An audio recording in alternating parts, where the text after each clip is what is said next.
coming back strong with the intro. So we're here. We just finished a podcast interview with Rory Miller via Skype. So if it sounds a little different after this, that's why he wasn't sitting here in the room with us.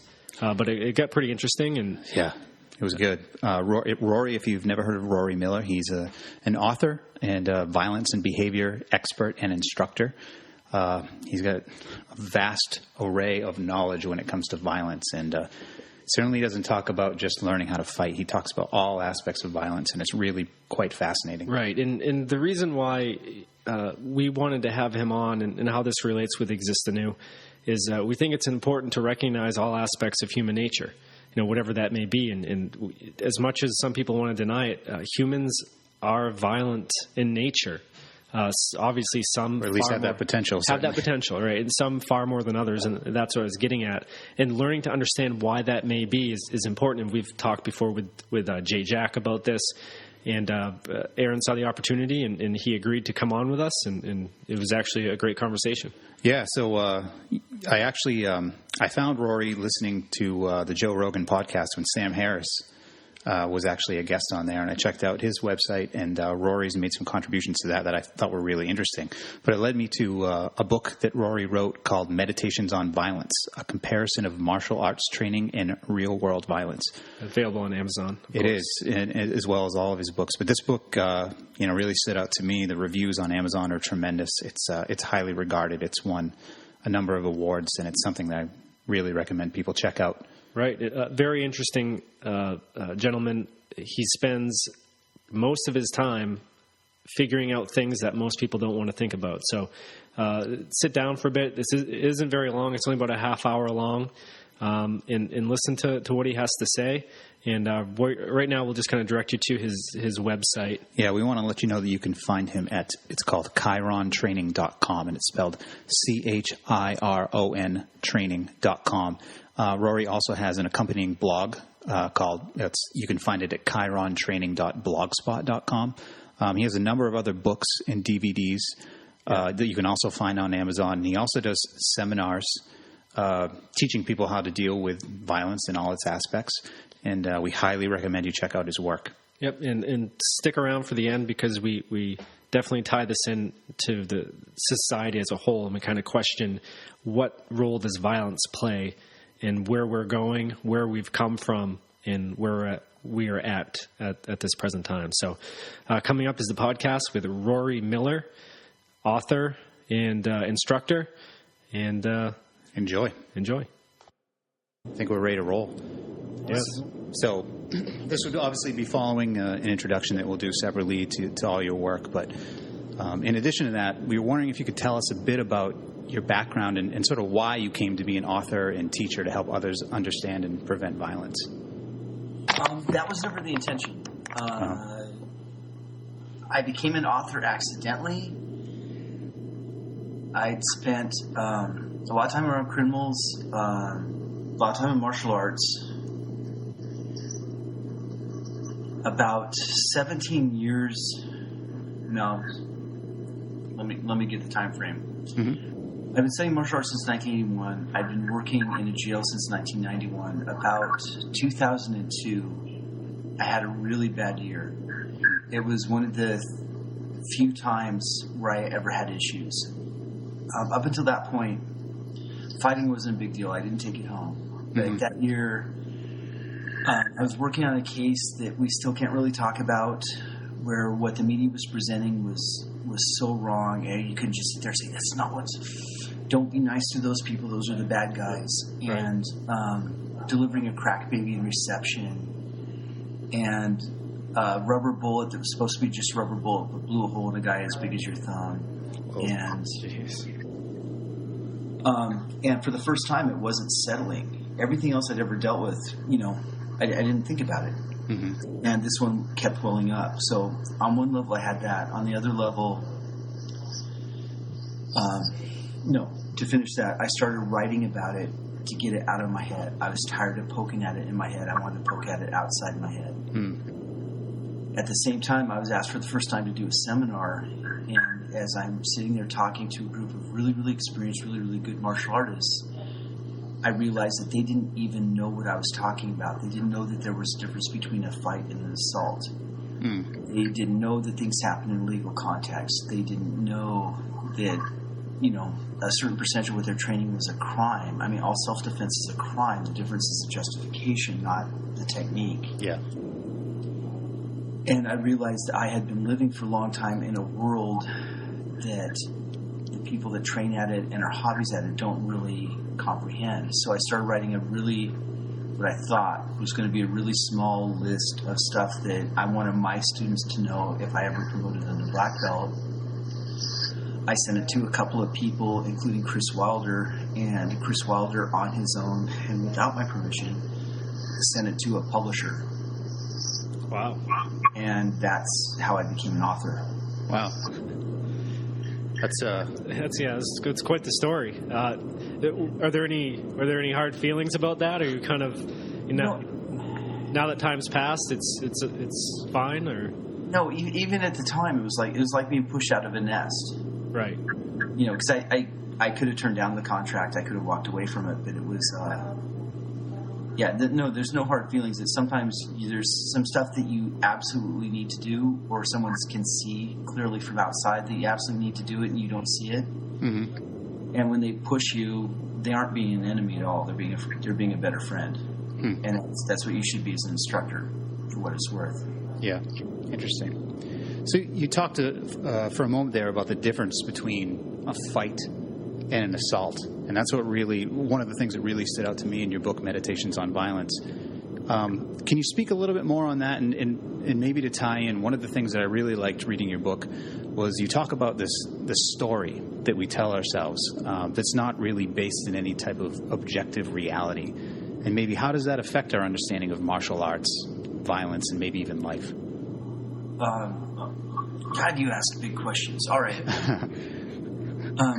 The thing between a fight and assault, there are a couple of things. And number one, and strange enough, I was up at the Primitive Survival Skills class in May. Mm-hmm. Fantastic people.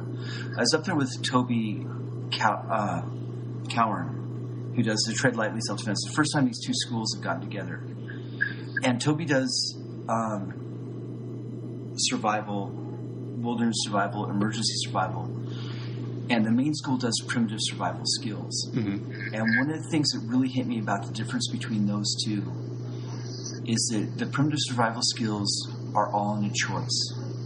You're going to go into the woods and voluntarily divest yourself of all of the stuff that we rely on to make yourself a stronger, better person. And it's totally admirable. From Toby's point of view, the assumption is you don't have a choice. Your car went off the side of a guardrail in the middle of the winter, in the middle of the woods, bam. Right. And, it's similar between a fight and an assault. A fight is always a choice. Your dad probably said it takes two to tangle. Mm-hmm. An assault, that's the defining difference, is it's not a choice. And you tend to be surprised and behind the curve. And you've already taken damage before you know you're in it. And it's a qualitative different thing. Fighting skills actually don't help you that much in an assault. It's that much of a different animal. Right. So people that we know, for example, like Bo said, he's a Brazilian Jiu-Jitsu instructor.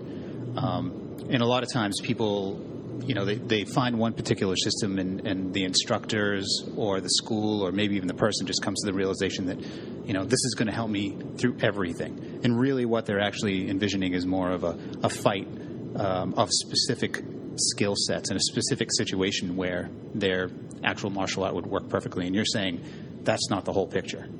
No, and I try not to be insulting. We call them Kool-Aid drinkers. Yeah. It's one of the things that you can be really, really good at something, but doesn't mean you're good at everything. But most of what people are doing is fear management, not danger management. Mm-hmm. They want to feel safe. And because we live in a fairly safe world where out of 100 students, most of them will not ever be assaulted in their lives. You can teach them anything they want, and as long as they feel confident, it fulfills all their goals. Yep. It's only if you're teaching people or you are one of the people that is going to be in a situation where they actually have to use it, where you need danger management, not fear management. For my last 10 years with the agency, I was teaching cops, and every time I was looking at a class, I knew that 30% of those guys would use it within the next year, and 10% would bet their lives on it. I had no room for bullshit on that. Right. Within a sport thing, you've got civilians coming in. They're going to use something for fun, and that's incredibly valuable. Anything that you do that makes you love to move is good for you. Yeah. There's no downside. But pretending that it's the same thing is really, really equivalent to pretending that, I'm really good at name your martial art. Therefore, I can defend myself if I'm attacked from behind by someone who outweighs me by 50 pounds, who's done this more than I have. Yeah. Is right up there with saying that, my, again, name your martial art has prepared me to perform surgery on my daughter. Right. It's not the same problem. Right. And where do you think that comes from, kind of coming back to that story that you recognize that people often tell themselves? I mean, is that just something you see with a lot of people? Like, I'd rather just believe that I'm this way, and I want to kind of be naive to the reality of most situations, whether it be violence or even life itself. Okay, I'm not going to try to go into the old man, kids these days, when I was your age. Right. But it's part of it. It's like someone, I can't remember who it was, but someone said that one of the biggest problems with our era is you can go your whole life and never find out if you're a coward or not. And because we don't fight as much anymore, because we don't have bandits raiding, because we don't have wild animals coming in, because you don't have to go out with a spear and try to kill a bear, you don't know what your limits are. But people not being willing to accept that invent limits for themselves. They tell a story about themselves. And in those stories, we're always heroes. Yeah. Not ordinary average guys. And those, because they're untested and because they're so precious to us, they get completely and totally overblown. And it's really, really hard sometimes to get someone who is honest to God, a hero, someone who went into a horrible battle and came out alive and lost all his friends, to sit there and say, and you know what? I was scared shitless the whole time. And you're sitting there in your imaginary story, you were never scared because there was no real risk. Yeah. So that we latch onto that story because finding out, actually testing the story is scary and dangerous. And the fact that you're trying to avoid something scary and dangerous probably means the story isn't true. If the story is about being a hero. That's a good point. Yeah. Now, Rory, some people might, and I certainly don't agree with this, but there seems to be this growing idea that violence is becoming a relic of the past. They say, look at the FBI statistics. Crime is actually going down while the population goes up. Should we? They'll say we shouldn't keep hanging on to this violence thing. We should, we're essentially moving away from it. We're evolving out of it. Do you see that as a trend that's occurring, or do you think it's just a different way that we're perceiving violence and the way that the media is presenting violence? No, I definitely see it as a trend. We're becoming less violent. We're coming up with other strategies that work. We have extra food now, so we don't have to execute people to keep our stores going. And it's one of the things with executions. If 10% of our population died every winter, we would execute most of our criminals, not keep them. Right. Wow. So on that level, it's true. That said, violence is a fact of life. That's how almost every organism that's ever existed gets food. When we sit there, there's a difference between saying it's decreasing and saying that therefore we don't have to learn how to deal with it. Right. Because one of the things about violence is that it works better the less you know how to deal with it. Right. If we totally go, well, we don't need to think about it anymore, then someone willing to be violent will have a superpower. We need to have people, and ideally as many people as possible, to have the will and the skill to stand up and say, no, this will not happen. Mm-hmm. So is that why you were kind of inclined to get into some of the work that you've done? In reading your books, you talk about some of your experiences dealing with, some pretty extreme criminals and some pretty, what to the average person, including me, sounds like pretty scary situations. I mean, did you get into that to sort of to deal with the fact that this violence exists and try to understand it better? Like, what? Oh, hell no. I got into it because I was newly married and had a baby on the way and desperately needed a job. Ah, okay.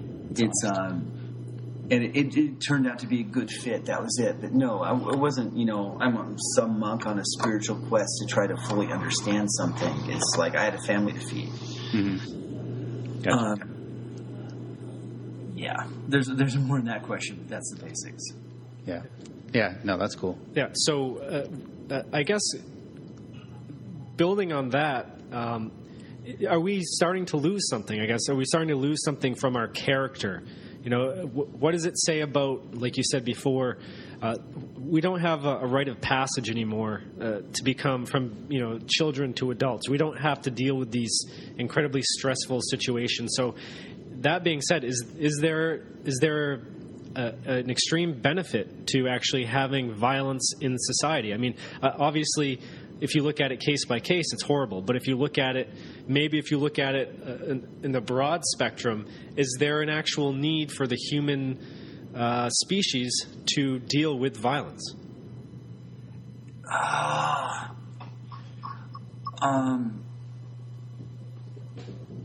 Okay. Sorry. I didn't mean to throw a big question at you like that. That's one of the ones, and that's one of the things about this subject is that one of the things with the rise of the internet is that, and television, is that people are so used to there being simple answers to things. They want things in sound bites. They want things that they can sit there and repeat and decide that they're true. And so it's one of those things. How do you guys feel about the zombie apocalypse?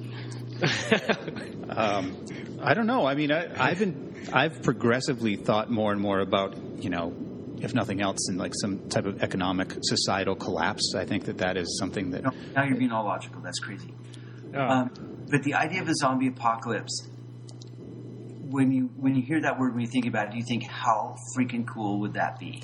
Yeah, I thought that's what you were kind of getting at, is the idea of this metaphor for what we're hoping to have happen. All of us in the back of our heads are saying, imagine if I could just go out and start smashing some heads and really get that feeling of masculinity and that feeling of coming close to death and legitimizing myself through saving people and making actually having a chance to make a difference in the world. So I think that's why, I guess that's what you're getting at. Is that why there's this big connection to the zombie apocalypse? No, but the zombie apocalypse is perfect because you get to shoot a whole bunch of people not feeling any guilt. The disconnection. Yeah. Violence without a connection. Yeah. But the idea for me is the world that I would be happy in would have a much higher level of conflict than the world that we're in, because I would feel more useful. But I'm aware that a lot of the people I love would feel less safe and be less happy in that world. And so it becomes a balance thing. But within that, it's one of those, yes, if the world becomes more peaceful, more people will be happy. But when we lose the tools to deal with strife or conflict or violence, then strife, conflict, or violence will have higher prices as we lose the skills. The same with the bullying thing. If we can create a bully-free environment, those kids will be happy, but they'll also be hothouse flowers and weak. Yeah. So it becomes a balance. What's more valuable to you? I like strong people. I like strong kids. I don't know any strong people that came from a boring environment. Wow. And so this is the balance we're looking at. It's harsh environments produce effective people. Soft environments produce whiny, entitled pieces of shit. Yep. That's good. And it's one of those, having a whole bunch of very, very comfortable people is very, very cool for them, but I'm not nearly as happy there. Yeah. There's everything you can think of, whether it's violence, food, medicine, almost anything you think of has positive and negative effects.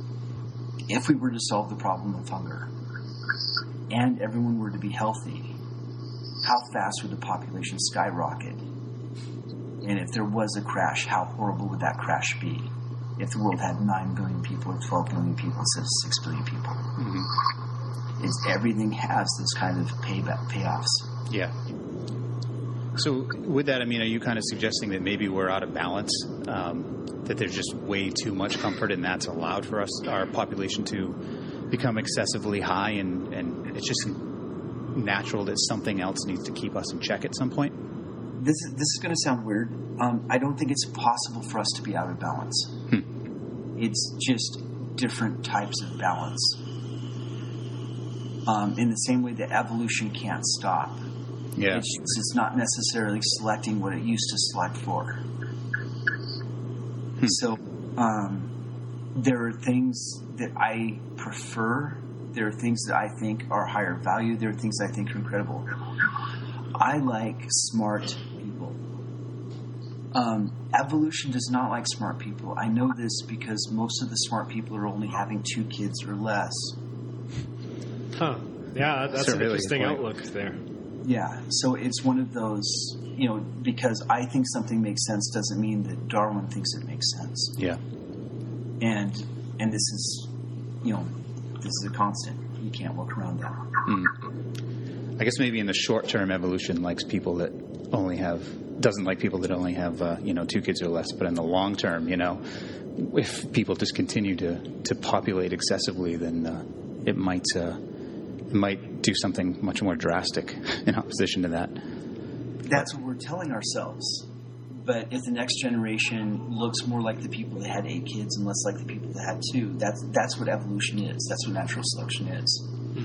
Interestingly enough, if I can interject here, a couple of podcasts ago, we spoke with a professor of criminology and sociology, and we were talking about population. I asked him a question. I said, "Is there possible for a society to work with this many people, with 7 billion people? Is it possible for any society to handle that number of people?" And he said, "Well, the question should come at the end." He says, why are there that many people? What type of society leads to that many people? And he brought up the fact that if you go to the third world countries, people are procreating, nonstop. But if you go to more developed countries, people don't. So what he's saying is, what he's saying is that violence actually causes these people to procreate even more. If you look at the societies that are under greater duress, there's this sort of biological need. This is what he was kind of getting at, for people to continue to procreate, and therefore causing those areas to have a greater population, and the areas where there's less stress to have even less population. So there seems to be like a dose response curve here with violence. A little bit is good, or is this perfect amount where violence keeps people strong with good character, but too much puts people into a stress response, and therefore they continue to overpopulate. But I mean, does that make any sense to you, or? It sounds like someone trying to reach for a theory. It's one of those in a hardscrabble slash and burn agriculture existence. If you, especially with one with a high death rate, a high infantile death rate, if you don't have a lot of kids, there's no one to take care of you when you get old. It's more simple than that. In our society, being educated outweighs numbers. So that's one of the things. It's one of those things. If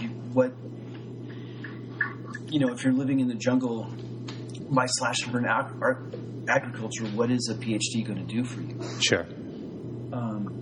So there's that piece of it. If there's a sweet spot for violence that kind of resonated, it's one of those, and this goes back into it's not possible to be out of violence. We physically can't have more people than we can feed. But all animals will breed to their carrying capacity. If there are any biological laws, that's about as close as what we're going to get, is animals breed to their carrying capacity. So as our technology gets better and we can feed more people and we can heal more people, we will produce more people. And Lawrence Gonzalez's Deep Survival which is a fantastic book. It is. But where it boils down to is the better we get at making things happen, then the more catastrophic things might be when they finally fall apart. Mm-hmm. Because there's so much to fall apart. Mm-hmm. Yeah, I think it's good. Yeah, no, I think that was a great response. It was just interesting how I never saw it from the other way when it was actually Professor Bielich who brought this up. There seems to be something to that where there is sort of inequities, and what I'm getting at is I think there may be some sort of profitable dose of violence, and like you brought up earlier, it does seem to build character, and I think the idea of having to go through a violent situation is not good for anybody. But after the fact, you tend to have people say, I actually grew from that experience. I mean, is that kind of... Well, isn't that kind of what martial arts is doing? Especially, mixed martial arts. It's allowing people to deal with that feeling of fear and violence, but you're not going to end up dead at the end in most cases. Isn't... Yeah, I guess. Would you agree with that, Rory? That's like 3 different things. Yeah, take the last one. Because one of the things, the best parts look at this in yourself. The best parts of who you are came from your worst times. Right. Okay, do you know anyone who had a perfectly happy childhood who's worth a shit as an adult? Seriously. No. And this is really good. I actually know one, but when he got out of high school, it's like, oh, I so fucking need to go kill somebody, and he joined the military. And he turned out pretty cool. But he was rebelling against how... Anyway. And then you have martial arts, and especially mixed martial arts, which is separate from that. There's been this evolution, in my opinion, there's been this constant evolution coming up with the best way to test yourself.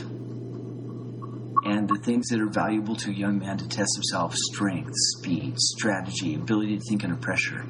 And MMA is a huge step, maybe the last step in the evolution of how far we can take this to maximally test yourself without permanent problems. And that's hugely, hugely, hugely valuable. Mm-hmm. But it's facing a level of fear, but it's not facing terror or surprise. It's not, whether I can sacrifice myself. I had an epiphany a while ago. If you've got someone in a lock, you can break that joint, right? Right. Yeah, certainly. Okay, is the ref there to protect them from you breaking the joint? Or is the ref there to protect you from finding out that you don't have the balls to actually do it? That's probably both. It depends on the person. Some people have to be protected from themselves, maybe because they've developed maybe an overdeveloped sense of masculinity where they say, I will let anything happen to me because I'd rather have my body be completely broken than be called a coward. So this is kind of what I'm getting at is how do we deal with that type of that overdeveloped masculinity that sometimes occurs, these hyper masculinities that don't have kind of that feminine counterpart. And I have to I don't want to say I don't see that enough, but I see far more of the other way. Yeah. The guys who can't. Where that masculinity has to go, and I'm going to be totally sexist for a second. Sure. Go ahead. But the purpose of a man is to take care of other people. Not to hurt people, not to injure other people. It's to take care of other people. Yeah. And when you drive that into, you should be making sure your children are okay. If you have children, you should be making sure that the person you love is taken care of. Absolutely. It's not about beating the crap out of other people. It's about protecting the people that you love. Exactly. That's where it needs to be directed. So this hypermasculinity, once you throw it into protector mode, instead of needing to prove something to myself mode, it becomes incredibly valuable. Oh, very good response. Yeah. So one of the things I wanted to ask about, and we might be kind of nearing, I guess, the end of the conversation, but you write in the end of Meditations on Violence, you talk about sort of a brush with death that you had, and You say something to the effect of that ultimately nothing matters and therefore everything is equal. I was wondering if you could kind of talk about that and how do you reconcile that viewpoint with sort of your personal philosophy and how you live your everyday life? It is my personal philosophy. It is how I live my everyday life. And this is one of the things when you can accept that nothing matters. Everything you know is going to die. Mm-hmm. Doesn't matter how cool it is. Doesn't matter how special. The stars are eventually going to wink out. And if you look at it over a long enough period of time, it's not just that nothing matters, but when nothing and no one is there to remember it, nothing will ever have mattered. So why are we nutting up on stuff? That's true. I don't need you to agree with me on everything to like you. Right. I can like you and we can disagree about stuff. I can love someone without me needing for them to love me back. I can choose. It's like, and because nothing is important, I can choose the things that I'm proud of. I can try to help people. And it's a very fine line, because you can also take this exact philosophy and go completely nihilistic. Nothing matters, you might as well become a serial killer. Right. But nothing matters, you might as well be a saint. Pick. Which will make you happier. Right. Will make the people around you, because it's like, one of the things with this philosophy is I don't have a lot of personal happiness. In the sense I need to gratify myself. But I love it when the people around me, the people I care about, are happy and smiling and feel safe. Interesting. Very interesting. Yeah, that's a great personal philosophy. Yeah, I think that's probably one of the best ways. We talk a lot about finding ways to create greater freedom in your lives. And what better way to create or to get the sense of true freedom than to know that everything that you ever knew and that has ever existed will return to nothing at some point. You will be forgotten. Time will go on. So why spend so much time building these trophies when you could spend time being completely true to yourself, protecting those that you love and loving those that you should love? I have a 3-line explanation of enlightenment. You want to hear it? Yeah, definitely. Line number 1, everything dies. Line number 2, enlightenment is not the presence of wisdom, it is the absence of bullshit. Line number 3, if you truly grasp the first line, you didn't need the second one. Nice. That's awesome. Nice. Good way to kind of wrap things up. But Rory, before we go, do you want to talk about, are there any projects, new books, seminars, anything you want to talk about that? I do seminars all the time. I'm doing one in Rhode Island next weekend, one in Athens, Georgia. I think in December is my last one this year. New books coming out. The Conflict Communications Manual, which is how to talk people down. And as arrogant as it sounds, Mark McYoung and I may have stumbled on the Rosetta Stone of all violence. Something that actually explains all conflict in a taxonomy that you can understand and manipulate it. Wow. And it's kind of terrifying how big it is, but the manuscript is pretty much done. I'm waiting for one forward. So if you're listening to this, you know who I'm talking to. And I've got to do a quick going through for writing spell check and get out to a proofreader. So that one's coming out. And I'm working on Principles and Concepts, which is a book on things that make other things work in a fight. Excellent. What mindsets actually mean and fundamentals like balance, gravity, things like that. Nice.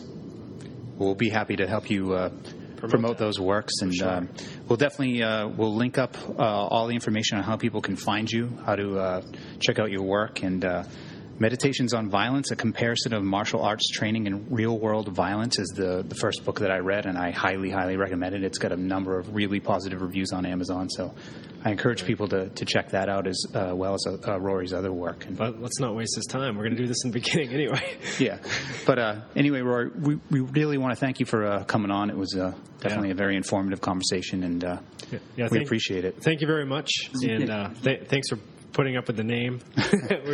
But no, you had a lot of great insight, and you got me thinking about some stuff, so I really do appreciate it. Good. Thinking is awesome. Yeah, I agree. All right. We'll be in touch. Thank you. Thanks, Rory.